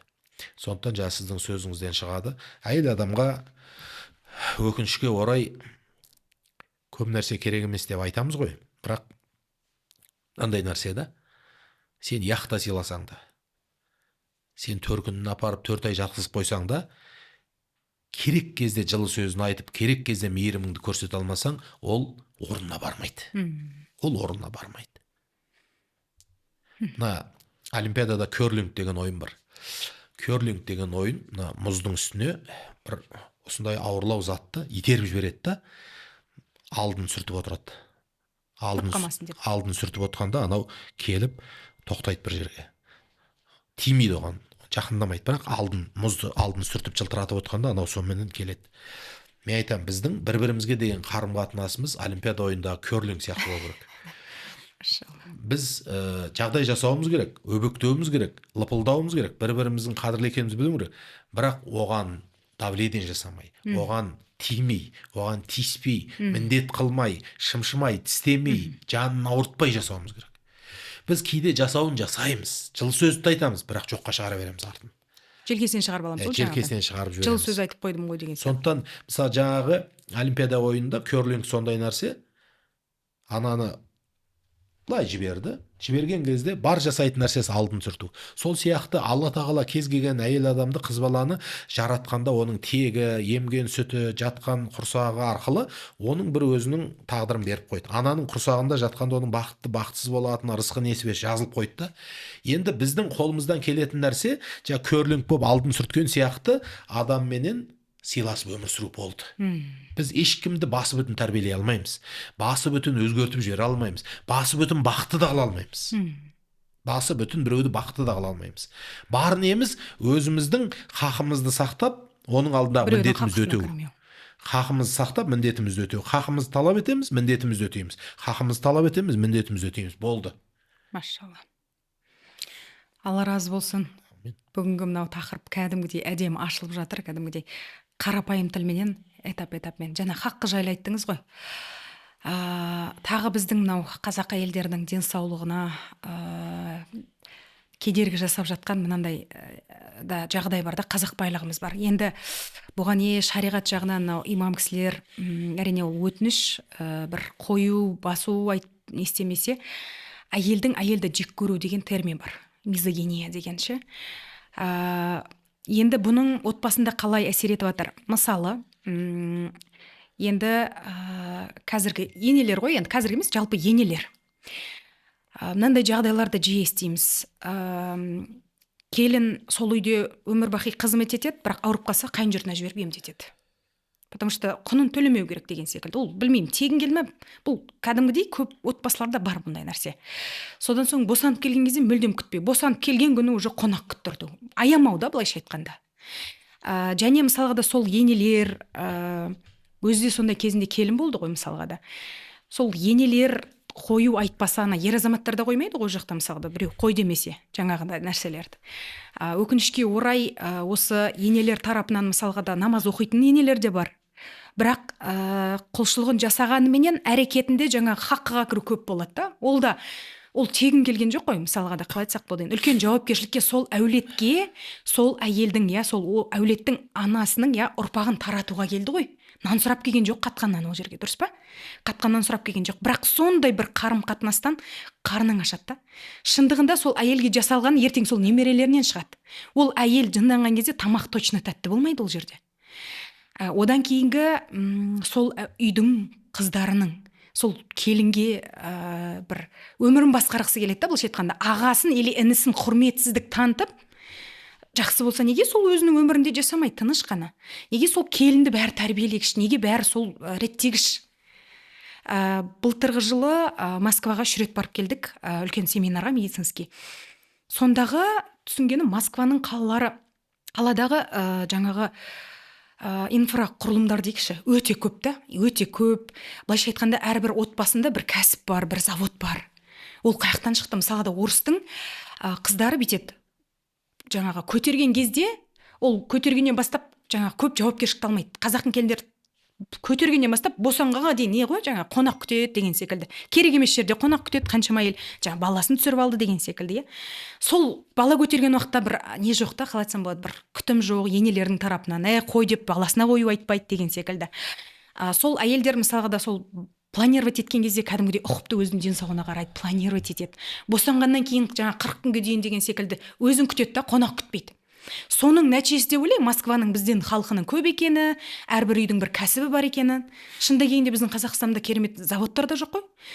Бұл енді айтқым келгені, интеллект, білім анадан беріледі. Ал қазіргі әйелдер мысалға таңнан кешке дейін қонақ күтіп жатса, естіген сол ауыр сөз болса, енеден қолдау болмаса, одан қаяқтан интеллект беріледі, қалай балаларымыз сапалы болады? Өкінішке орай қазақ елінде қазір аутизм, ЗПР деген аурулар өте көбейіп кетті. Оның түбінде эмоционалдық фон жатыр, ананың эмоционалдық фоны. Осы жағынан не істейді? Енді білесіз ба, біз қазір ұлт ретінде өзіміздің тарихи санамызбенен әлемнен келіп жатқан мәдени диверсияның ортасында қатты бір бөгеліп тұрмыз. Әлем өзінікін ұсынып жатыр да. Ашылу, шашылу, еркіндік, бүтін еркіндік, жауапкершіліксіз еркіндік деген дүниелерді бізге тықпалап жатыр. Ал біздің сана сезімімізде кешегі жаугершіліктен кейінгі өзін өзі сақтау керек болған себептен бағанағы тырнақпен еттей бірігіп кеткен отбасылық құндылық бар еді ғой. Сол тұрыс тарихи санада. Енді ол тарихи сана, бірақ реальный өмірде ол жоқ. Ал реальный өмірде басқа құндылықтар келіп жатыр. Келіндер қатты өзгеріп, қатты кетіп жатыр.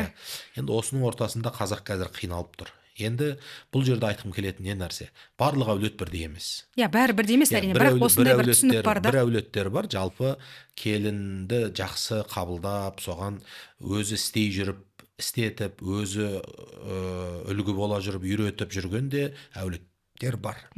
Сөйтіп кәдімгі келін болып, орамалын тартып, мүмкін сәлемін салып, мүмкін жаңағы бір ізетін жасап жүр. Бірақ ешқандай давлениесіз, қыспақсыз, бұрышқа тақаусыз дегендей да, бір стандарттарсыз, бір немесе шарттарсыз алтта тұрасың. Мынандай болу керек, мына жаққа тұрмайсың, мына жақта жүресің деген ешбір шарттарсыз жақсы келін болып жатқан жақсы. Бұл енді әрине көркем үлгі. Бұлай болса кәнекей. Келін орында, ене орында, күйеу орында тұрса кәнекей. Барлық жұрттың армандайтын осы ғой. Бірақ өкінішке орай 100 жыл бұрынғы баяғы Абай Құнанбай заманындағыдай сен келін боласың деп, қызға сәукеле тапсырыс берген күннен бастап сен келін боласың деп тәрбиеленіп жатқан қызда жоқ. Немесе ертең үйге келін келеді деп, соған бір отау үйін дайындап жатқан ене де жоқ. Екі жақтың да дайындығы жоқ. Ол бір ма? Екінші, тұрмысқа кеткен қыздың артынан араласамыз деп, ақыл айтамыз деп, артық қылып жатқанда ел жетеді. Мына жақтан қызды тәрбиелейміз деп сындырып жатқанда ел жетеді. Демек біз ұлт ретінде жалпы бір адамды өзімізге баурау, келінді тұлға ретінде отбасымызға сіңіріп алу деген қасиеттердің көбін жоғалтып алғанбыз. Бізде сыртқы көріністер мен шарттары ғана қалған. Әдемі болып Келін көрінеді. орнын білу керек. Келін деген осы үйдің тірлігіне ие болу керек. Қатынды бастан деген сияқты бір шарттар ғана қалған, бірақ оның инструменттері жоқ. Ол қалай жүзеге асады сонда? Енді бұл жерде қазіргі жағдайға байланысты айтатын нәрсе мынау. Жылы-жылы сөйлесең жылан діннен шығады. Қатты-қатты сөйлесең мұсылман діннен шығады. Сондықтан қазір жаман түйені жабулап ботасын алып қалу керек деген сөз бар қазақта. Жаман түйені жабулап деген сөз, енді әйтеуір түйенің ішіндегі ботасы ертең мал болып кетер дегендей. Сол сияқты қазір керемет бір келін болып кетейін деген қызды қоғам тәрбиелеп беріп жатқан жоқ. Өзі шала-пұла келген қызды келін қылып алайын деп жатқан керемет енелер институты да жоқ. Демек, бұдан шығатын қорытынды не? Бір-бірлерімізге үлкен-үлкен шарттар қоймай, ептеп-септеп жаман түйені жабулап ботасын алғандай, біреудің жаңа шала-пұла тәрбиемен келген қызын алдап сулап әйтеуір адам қылып жіберу керек. Немесе сол бойында бір сенің балаңды сүйіп тұр ма? Сол сенің үйіңе келіп әйтеуір адам болам, осы үйде мен бірге болам деп тұр ма? Соны бағалау керек. Соны бағалап, ары қарай қамқорлықпен, құрметпен жайлап сол үйдің бір мүшесі екенін сезіндіртуіміз керек. Ал енді 100 жыл бұрын қалай еді? Келін келді. 1 жылға дейін төркіндері хабар алмайды, төркініне бармайды. Мына жақтағылар біртола сіңіп кетсін дейді. Неге? Оны бүкіл психологиялық тұрғыдан солай дайындаған, хабар алмауға. Кәдім ғана неге жіберген, диверсияға жіберген сияқты. Ол нәрселер қазір жұмыс жасамайды. Қазір телефон тұр, WhatsApp тұр. Не қалдың, не істеп жатсың деп па? Келдің ба, бүгін енең қалай болды, енең қабағы қалай, үйге кім келді, саған тыныштық берді ме, бермеді ме? Демек, біз қатты талаптарды қоймауымыз керек қазір. Отбасылардың ажырауының, бір-бірін сүйіп тұрған екі жастың сүймей қалуы, соңында баланың басы қатып, әйелі мен шешесінің ортасында қалуы деген мәселе қазір бір 10 отбасының 5-еуінде болып тұр ғой. 10 отбасының 5-еуінде болып тұр. Мен талай баланы білем. Әйелін сүйеді, бірақ мамасын да тыңдау керек. Не істерін білмейді екі ортада. Мен сондай жігіттердің көбіне өзімнің алдыма келген кезде мен кәдімгі астын сызып тұрып түсіндіредім. Мына позицияда ол ана саған. Ана. Жәннат соның батасында. Ана оған туфтеуге болмайды. Бірақ оның заты әйел. Оның заты әйел.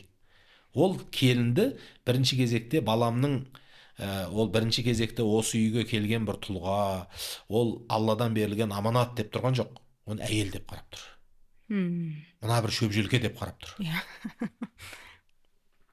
Сондықтан сен енді мамаңды ренжітпегенің жақсы, мамаңды құрметтегенің дұрыс. Бірақ оның заты әйел екенін, қазақша айтқанда қатындық қылып тұрғанын да түсінуің керек. Сол кезде сен еркек боп, жігіт боп, жаңағы ортада бірдеңе шеше аласың. Ал енді сен тек қана 100% мамамдікі дұрыс, немесе 100% әйеліміздікі дұрыс екен десе, соңғы таяқты сен жейсің. Неге? Балама басқа қатын табылады деп шешең қалады мына жақта, маған басқа бай табылады деп мына жақтан қатының кетеді. Екі ортада сүйген әйеліңнен айырылып қаласың. Шешең де түгі кетпейді, әйелің де түгі кетпейді. Қиналатын деп азамат. балаға түсіндірем ғой енді. Содан бала жайлап мамасына дұрыс нелер жасап, әйеліне дұрыс нәрсе, әйелін езіп жібермей, бала мамасына қатты сөйлемей дегендей, ортада әйтеуір шешіліп кетіп жатқанда жерлер көп. Бірақ оны елдің бәріне біздің қолымыз жетіп жатқан жоқ қой. Бәріне жайлап түсіндіретін дейді. Сондықтан бұл жерде Әйгерім айтып өтетін ең негізгі нәрсе не? Айтып өтетін нәрсе жағдайға қарай өмір сүру керек қой. Ситуацияға қарап өмір сүру керек. Белден баса бермеу керек. Мысалға, қазір Наурыз тойлайды, киіз үй тігеді, 6 бақан құрады. Көріп тұрмыз ғой, 6 күндік мереке. Бірақ оны бұрын қазақ табиғи тойлаған.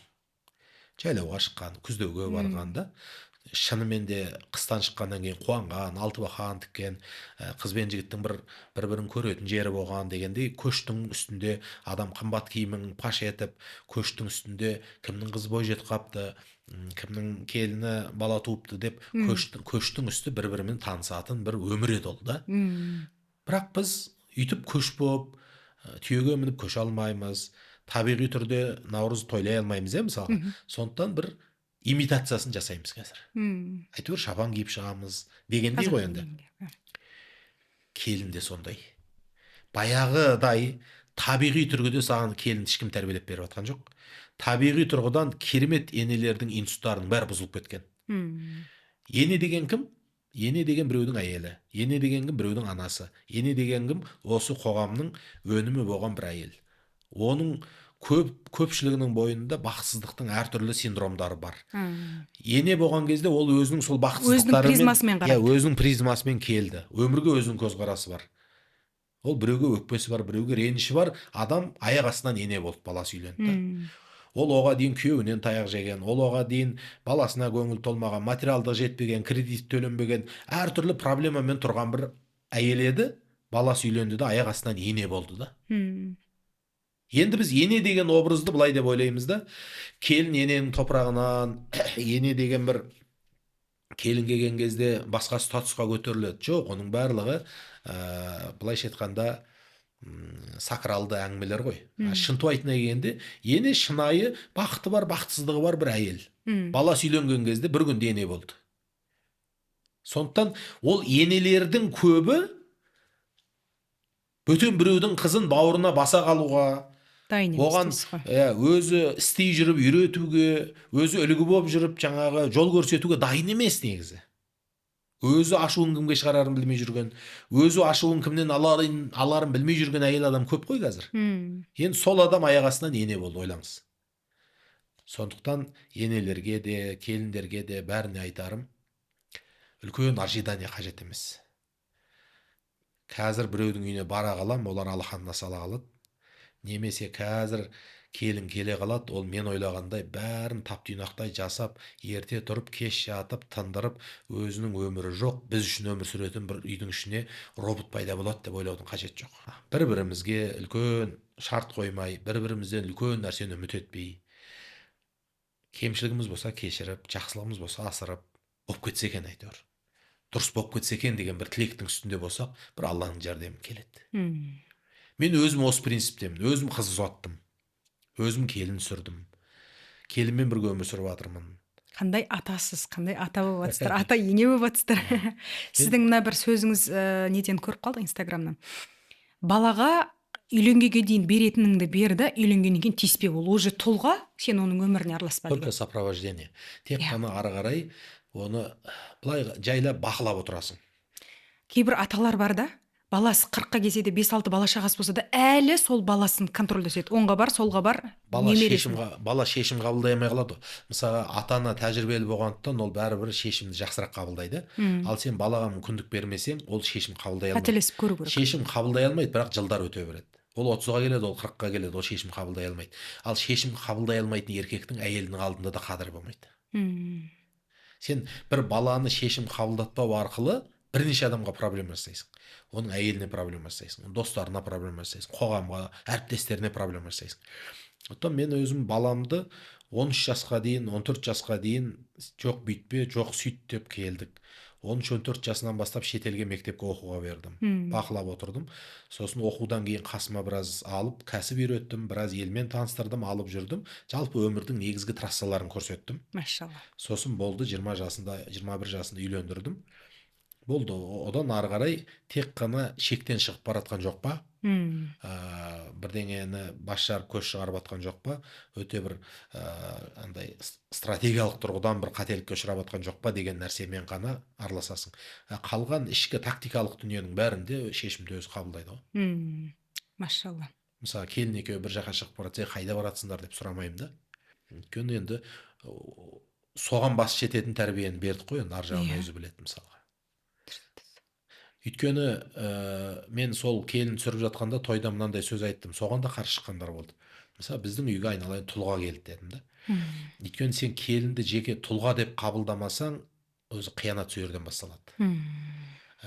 Ол сенің үйіңе құл келген жоқ, сенің үйіңе қызметші келген жоқ. Тұлға келді. Тұлға деген сен ұрпағыңды тәрбиелейтін, алыптың артында ана тұрады дейтін болсақ, сол алыпты әкелу үшін де ол тұлға болу керек қой, мысалға. Тұлға келді деп қарау керек. және оның қадірін келін біле ма білмей ма, ол оның санасына байланысты да. Бірақ сен өзің, сенің тарапыңнан иә, жасалу керек сенің нәрселер тарапыңнан жасалу. ол жасалыну керек та. Бұл бірінші.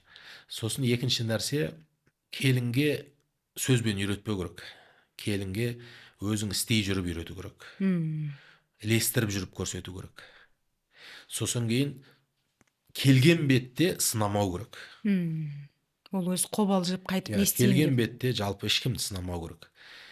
Келген бетте ешкімнің көңілінен шығып кететін нәрсені істемейді, ол түсінікті нәрсе. Уақыт беру керек. Уақыт бересің, қаралады, өзіңді дәлелде, көрсет, сен қадірлеуге тиісті адам екеніңді білу керек. Сен сыйлауға тиісті адам екеніңді сезу керек, сезіну керек. Содан кейін уақыт өте келе өзі санасы болса, өзі тегінде болса, дұрыс нәрсенің қадірін біледі. Ал тегінде болмаса, санасында болмаса, оны сен ұрыспақ түгілі не істесең де ұғындыра алмайсың ол нәрсені. Машалла, керемет. Бізде енді уақыт жақындап қапты. Бүгінгі тақырыптарды қорытындылай келе, біздің қазақ қыз-келіншектеріне бір қорытынды сөзіңізді жеткізсеңіз. Енді менің ұғымымда қазақтың қыз-келіншектерінің қасіреті де қасиеті де жетеді. Ұлттың бойында қандай қасірет болса, сол біздің қыз-келіншектерді айналып өткен жоқ. Ал енді осы ұлы даланы сақтаған небір ұл-қыздарды осы қазақтың қыздары ғой тәрбиелеген. Сондықтан потенциал деген нәрсе бәрібір бар. Бәрібір тек бар. Модельдер де бар қоғамда. Жалпы қандай бақытты, қылықты қыз болу керек, қылықты келіншек болу керек, оның да модельдері тарихта тұр. Бірақ бір нәрсені білу керек. Ол өзі бақытты болмаған адам, ол біреуге бақыт сыйлай алмайды. Батпақтың ішіндегі адамды құрғақта тұрған адам ғана құтқара алады. Сондықтан бақытты ұрпақ тәрбиелеймін десе, бақытты болашақтың куәсі болам десе, аналар өз бақытын көбірек ойлау керек. Өз бақытын ойлау деген эгоизмге салыну, өзім ішем, өзім жейм, өзім бай болам, Өзім білем. өз білгеніммен жүрем, шекарасыз өмір сүрем, жауапкершіліксіз ғұмыр кешем деген сөз емес. Өйткені мына өмірдің өзі бір түрме. Құранда Алла тағала айтқандай, немесе Мағжан атамыз сұм өмір абақты ғой саналыға дегендей, мына өмірдің өзі бір түрме. Түрме деген не деген сөз? Күнің біреуге қарап тұрады. Адамның күні адаммен деген сөз да ол. Адамның күні адаммен. Бәрібір сен біреулерге күнің түседі, біреудің күні саған түседі. Жеке дара анау ормандағы сілеусін сияқты, анау таудың басындағы қыран-құс сияқты жеке самғап жүретін адам жоқ. Адамның күні адаммен. Сондықтан біз адамдардың алдындағы міндетімізді өтейміз, хақымызды талап етеміз. Бірақ жұрттың бәрін біз құтқаратындай толық ауыр азаптарды арқалап жүрудің қажеті жоқ. Немесе жұрттың бәрін біз тура жолға сап жіберетіндей, өзімізді үгітіп жіберетіндей уайыммен де өмір сүрудің қажеті жоқ. Не болу керек? Бірінші кезекте өзіңнің энергияң толық, ешкімнің қақысын жемеген, Құдайдың да адамның да қақысын жемеген, сондай бір әділетті адам болсаң, екінші кезекте қасыңдағы тұлғалардың да пенде екенін ұмытпау керек.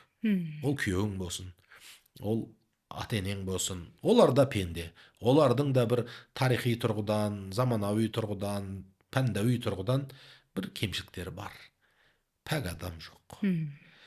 Демек, Алла тағала Құранда Мұхаммед алейхиссаламға айтады: ей Мұхаммед, сен мына адамдар түсінбеді, тура жолға келмеді деп өзіңді күйрете жаздайсың дейді. Жоқ дейді. Өз-өзіңді сақта. Сол сияқты біз мүмкіндігінше адамдарға шарапат жасаймыз, мүмкіндігінше өзіміз қиянатқа бармаймыз, бірақ біреулер қиянат қылса Аллаға тапсырып, біреулер жамандық қылса жақсылықпен жауап беріп дегендей өзіміздің бір сыйлы тұлғамызды сақтауға тырысуымыз керек. Өмір қасқа қамсат. Бүгін қызсың, ертең келіншексің, ары күні әжесің. Былайша айтқан кезде, әже болып отырған кезде, артыңа қараған кезде өкінетін нәрсең аз болу керек қой. Ұялатын, өкінетін. Болады ол бәрібір, бірақ аз болу керек. Сол нәрсені егер сақтай алсақ, иншалла ертең Алланың алдында да құтыламыз ғой. Әйел адамның мысалға қажылыққа баруы жихад дейді. Әйел қоғамнан сұралмайды. Әйел әлемдік саясаттан сұралмайды. Әйел адам өзінің бірінші ішкі сыртқы дүниесі, екінші күйеуінің тапқан дүниесі, бала шағасы, отының басы деген нәрселерге өзінің бір жауапкершілігі болса құтылып кетейін деп тұр ғой. Қыздарымызға Алла бақытты ғұмыр берсін. Келіншектеріміздің қандай уайымы болса, Алла соның бәрін қуанышқа айналдырсын. Ертең әже болғанда да, әже қандай жас көрінесіз, әже қандай бақытсыз, әже сізді көрсем бір өмір сүргім келіп кетеді дейтіндей бір бақытты сипаттарды Алла қазақтың қыз келіншектеріне нәсіп етсін. Әмин, әмин. Алла разы болсын. Ал мінекей оқырмандар, Алланың қалауымен 1,5 сағат уақыт өте жылдам өтіп кетіпті. Бүгін Мұхамеджан ағамыз барынша ашып та, астарлап та, әйтеуір жеткізуге тырысты.